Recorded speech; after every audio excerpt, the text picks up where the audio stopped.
The Muslim faith, enshrined in the Quran, the book of Muhammad's teachings, upholds the worship of an invisible God, of whom Muhammad was the earthly prophet. Uniquely among the major religions, it admits of no images, and there are no statues or carvings in a Muslim mosque.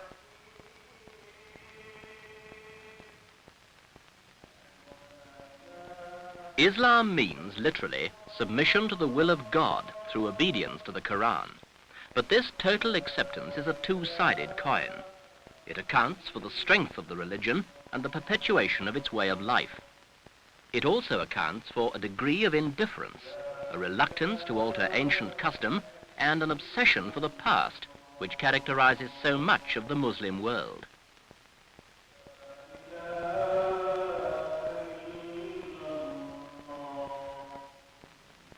And the nearer the center of the faith, the slower has been the recognition that the rest of the world is a changed place.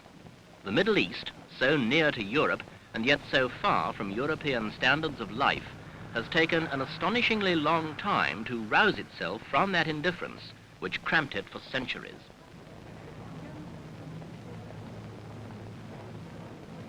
Overlooked, brushed aside, the Arab peoples contented themselves with an acceptance of their fate, content, as always, to submit to the will of their God.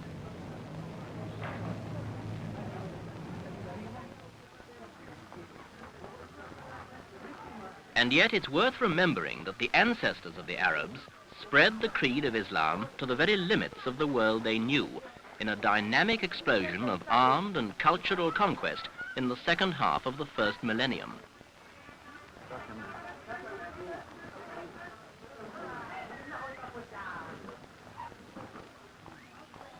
From the Mediterranean to the mid-Pacific, from southern Europe to the middle of Africa, Islam is a faith, a creed, a vital force in the lives of millions.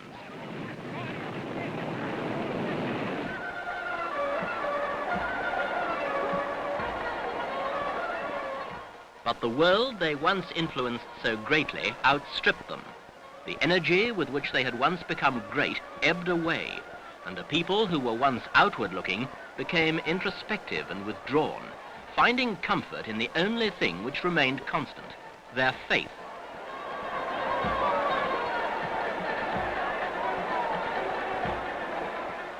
And the unity they once knew was replaced by tribal bitterness and warfare.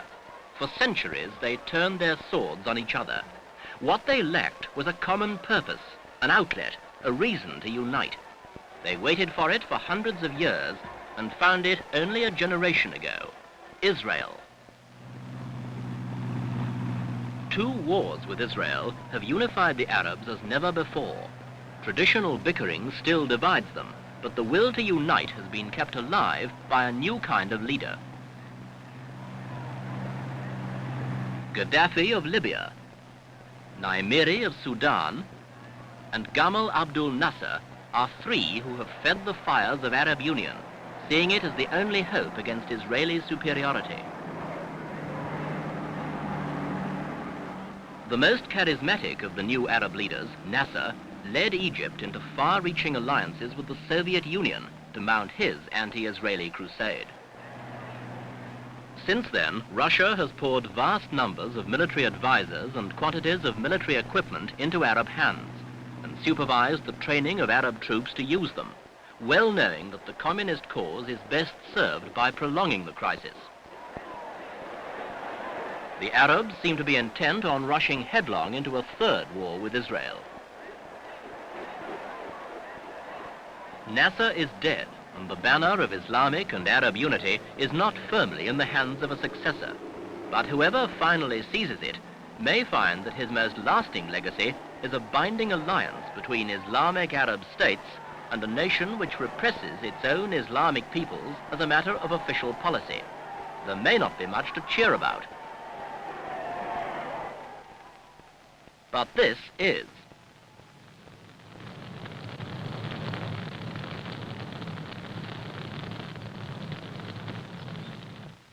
Fate has played a grim joke on much of the Muslim world.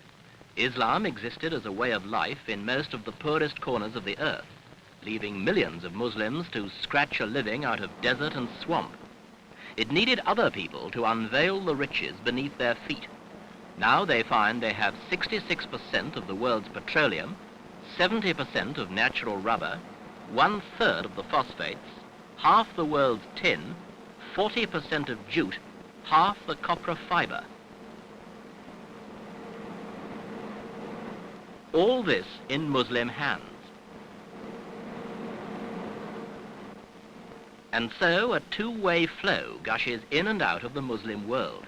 Raw materials out, dollars, pounds, francs, marks, and the know-how of the West in, and on a massive scale.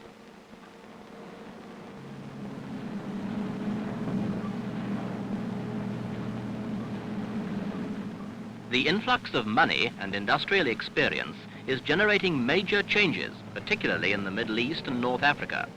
The age-old problems of poverty, ignorance, and isolation are beginning to yield.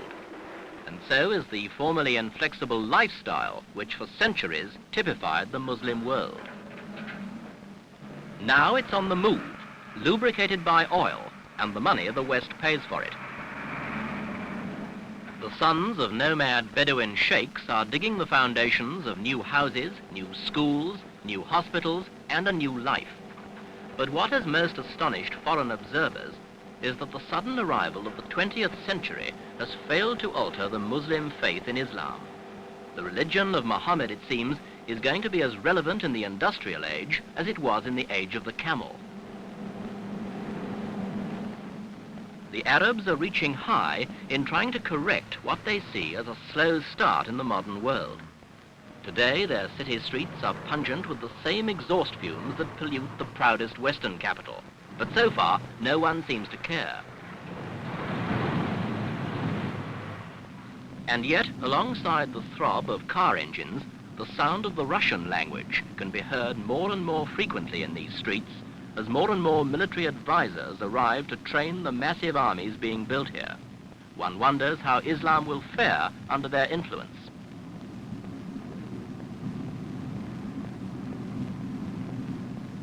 If the Arabs are currently in the driving seat, where will they lead the rest of Islam's 450 millions? Will it be that increased Soviet presence guides them away from their faith? Or is it that Islam is repeating its history, absorbing other cultures and turning them to its own advantage? The opportunity is there for today's modern Islamic countries to unite, to force the world to look in their direction, to Mecca and beyond.